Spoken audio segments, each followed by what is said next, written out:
പരിശുദ്ധമായ റമദാൻ മാസത്തെ നിങ്ങൾ ഓർക്കാറുണ്ട്. പ്രിയ മുഅ്മിനീങ്ങളെ, പുണ്യങ്ങളുടെ പൂക്കാലമാണ് പരിശുദ്ധമായ റമദാൻ മാസം.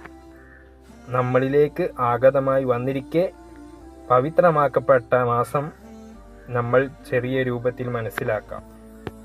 അള്ളാഹുവിൻ്റെ കലാമാകുന്ന ഖുർആൻ അവതരിക്കപ്പെട്ട മാസമാണ് പരിശുദ്ധമായ റമദാൻ.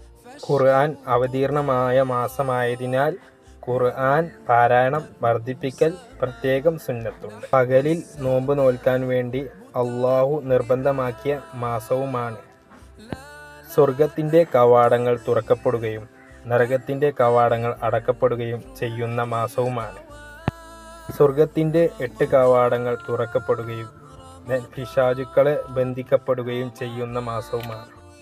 പരിശുദ്ധമായ റമദാനിനെ പൂർണ്ണമാർത്ഥത്തിൽ ഉപയോഗിക്കാനും സുഹൃതങ്ങളെ ധന്യമാക്കാനും പടച്ച റബ്ബ് നമുക്ക് തൗഫീക്ക് നൽകി അനുഗ്രഹിക്കുമാറാകട്ടെ.